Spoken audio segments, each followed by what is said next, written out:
Hey Waffle Gang, I do hope you're well. My name is Mark and today we're checking out some more Reddit stories, and if you do love a Reddit story, why not consider hitting that like, subscribe, maybe that notification bell too, and let's crack on with today's first story. Much love guys. Now, today's first story comes from Final Hurry 8081 from the Am I the Arsehole Here subreddit, and it says, am I the arsehole for not acknowledging my girlfriend's equity in the house we live in? I, 38 male, met my girlfriend, 32 female, 7 years ago when I was looking for a house. At the time, she was working for a guy who did custom carpentry, and we were introduced by a mutual acquaintance who I told I wanted to redo the kitchen in the house. She and her boss did some work for my kitchen renovation. We remained in touch, and about 5 years ago, we started dating. About 3 years ago, she moved in. We maintained separate finances at my insistence. I have 2 kids. I pay 100% of the mortgage, homeowner's insurance, HOA fees, and any maintenance costs that arise. We split groceries and utilities historically. About 4 months ago, my girlfriend lost her job. She's been looking but has not found anything. She's been paying most of her expenses using savings. About 2 months ago, I was reached out by a realtor. There is an older couple originally from the area looking to move back. They looked at another house that was for sale in the neighborhood, but they saw my house on the outside and really loved it. He said they would be willing to pay a premium. I let them do a walkthrough and they made an insane offer. After talking to my girlfriend, I accepted. We're now looking for a new place. My girlfriend approached me about collecting on her equity when the sale is finalized. I thought she was joking, but she was serious. I maintain she does not have equity in the house. She thinks she does because of what she did in the kitchen during the renovation and helping maintain the house. She was paid for her renovation work. It was before we were dating. The maintenance she does on the house is cleaning and occasionally unclogging a toilet or changing the smoke alarm batteries. I do not think that is grounds for equity in the house. Am I the arsehole? No joke, my mind is so warped that when OP said, she does cleaning and occasionally unclogging a toilet, my mind immediately went to poo knife. Now, absolutely not the arsehole in this situation, but it made me think about how long she's been thinking about that. Is it only since she lost her job? Was it before that? Or is it when she saw how much that you'd be getting? You said it was a large amount. And then suddenly cash symbols appeared in her eyes. But whole competition says, not the arsehole. I'm a woman in my 30s and this is insane. You paid for the work she did before your relationship, so that was not an investment of any kind on her part, and certainly can't be considered. You pay for all the house costs. The work she does around the house at most could be considered a favor to you for offering her free housing. Sheesh. Two Dogs Life says, honestly, I own a house as a woman and I've charged previous boyfriends rent because that's what adults do. They pay for living spaces. It's crazy to me that someone who put no money down on and paid minimal expenses expects to get large sums of money.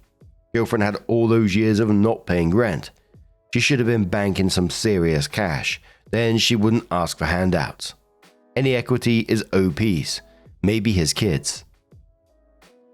Another user says, not the arsehole. Now asks if she wants to talk about the 5 years worth of rent that she owes. Edit. By the way, you now see what type of person your girlfriend is. I would suggest you go find a new one. OP came in some time later and said, a few weeks ago I posted about my girlfriend of 5 years wanting equity in the house I'm selling. Well, I found out the reason she wanted the equity is because she wanted to leave the relationship. About 8 months ago, she'd asked me if I would get a vasectomy reversal and consider having kids with her. I have 2 already. I told her no. She apparently wants kids now. After that conversation, she started planning her exit strategy, but then lost her job. She thought I would give her at least a little bit of the equity. If I gave her 5% of sales price, that would be enough for her to leave. Well, after learning all of this, I broke up with her. House is set to close in the next 30 days, so my now ex needs to find a new place by then. She has limited funds and asked me for a loan and or to spot her some money. I refuse, so that is where we stand after everything.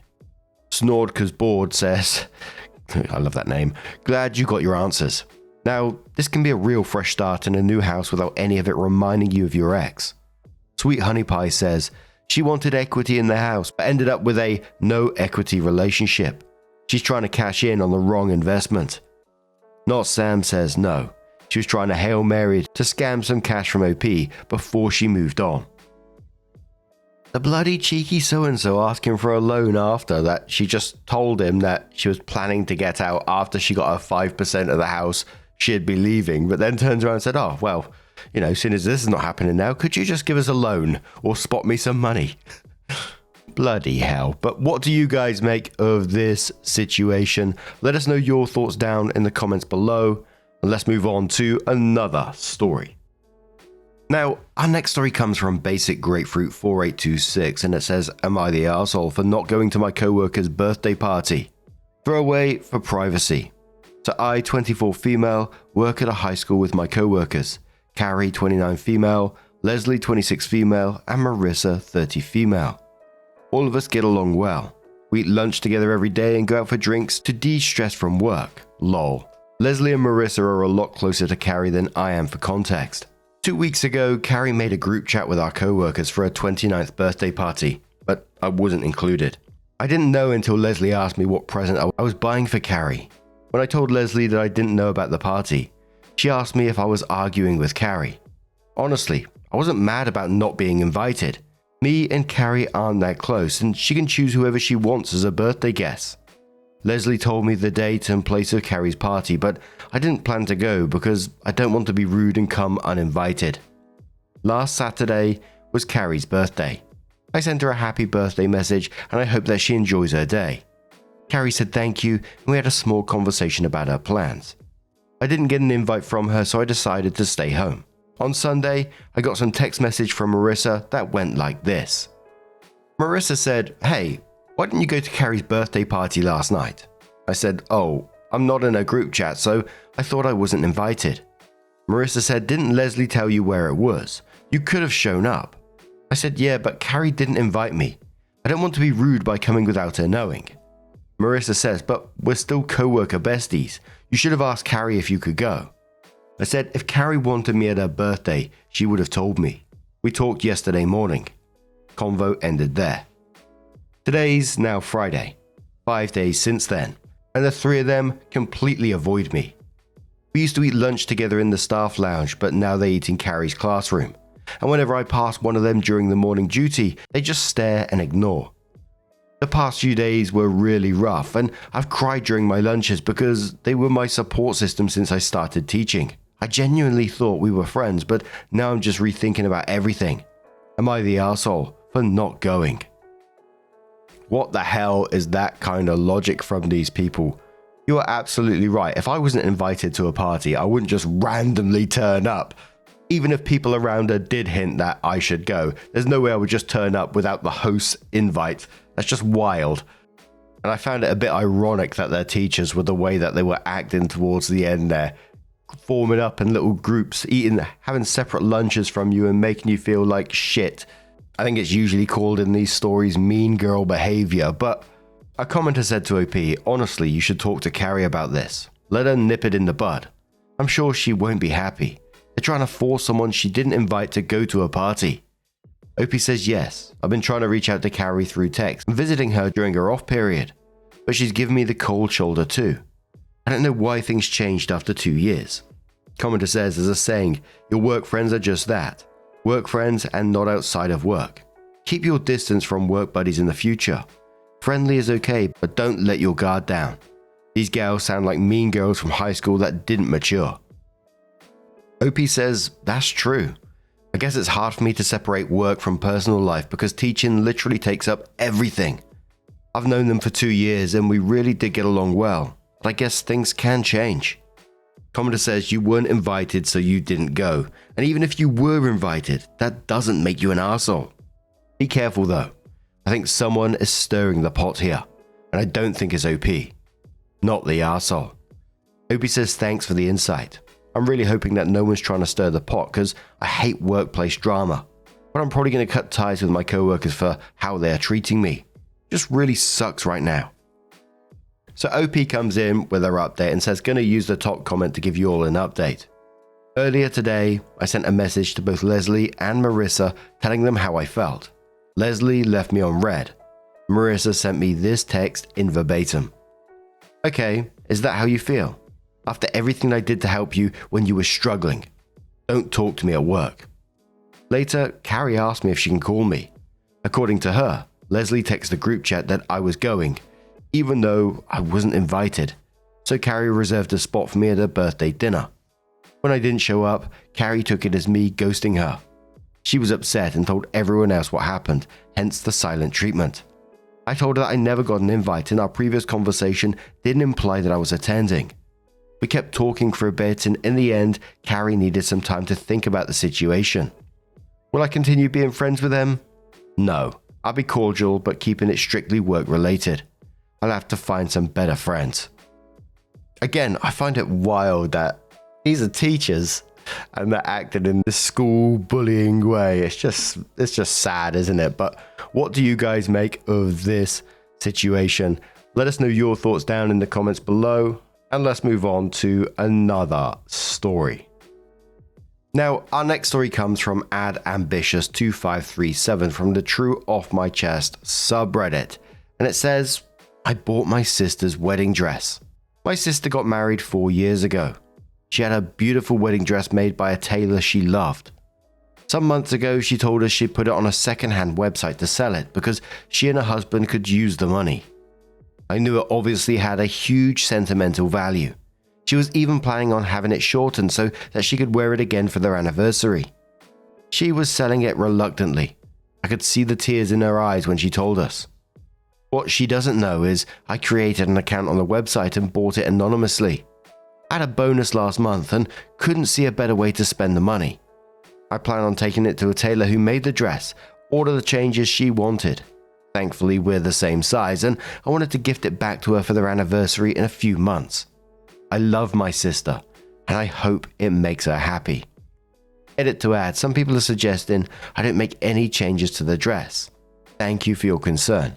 However, my sister was in the process of having it shortened with her tailor anyway.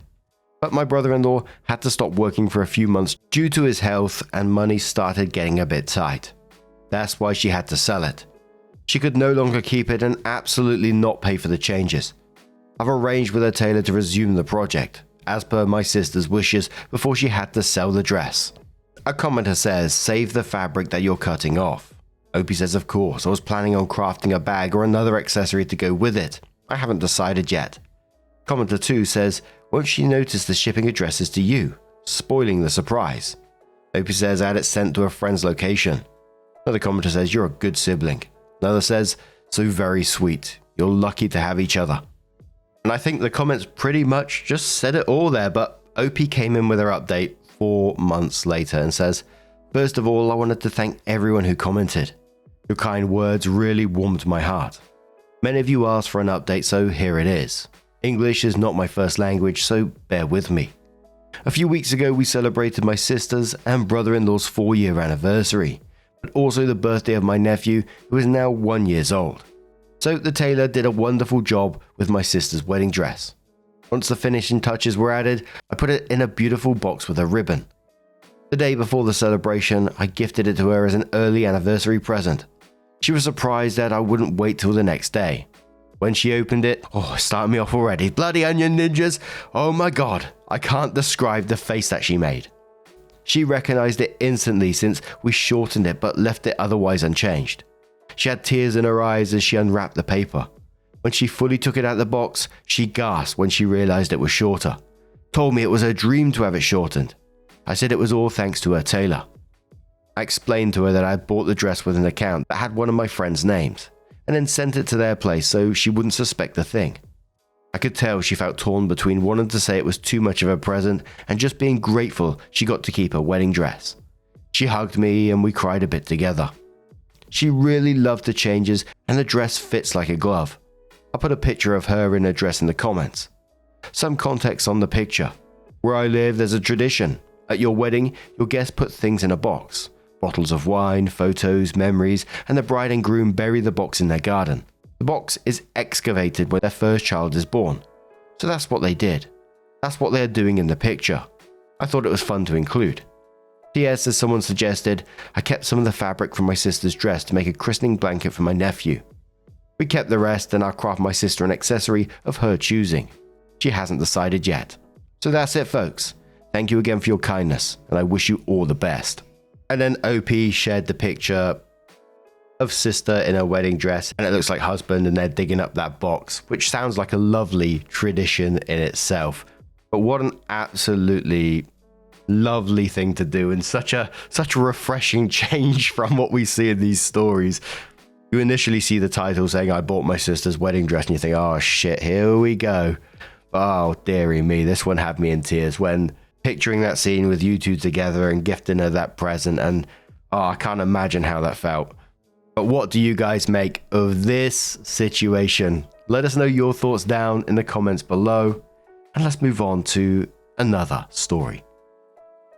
Now, our next story comes from the Am I the Arsehole subreddit from Helpful Force 5711. And it said, am I the arsehole for calling ski patrol on a guy after he hit my son with his skis? My son, 11 male and I 44 male, recently booked a trip to go skiing in Colorado. It was my son's first time skiing, but he had seen a lot of skiing videos on YouTube and seemed really excited for the trip. We also live in Florida, so this is not the trip you can just go and do whenever you like. We are not rich. I grew up in Utah, and I loved skiing when I was younger. I would say I'm an expert on the mountain. The first day goes all good, and my son really enjoyed skiing for the first time, even though he fell a lot. Lol. I made sure to be as supportive and caring as possible, even when he was struggling, because I wanted to make this a fun experience as possible for him. However, on the second day of skiing, he says he's finally ready to ski down the whole mountain. And so we take the lift up to the top. Luckily, there was a way down the mountain while only staying on the green level trails, so we took that way. My son is having a blast when all of a sudden, this guy in his 20s careens into my son from behind, going on insane speeds, wiping them both out. My son immediately started crying and came running to me after he got his skis off. Once he calmed down, he ran to the lodge where my wife was, and she decided to take him to the doctor's office.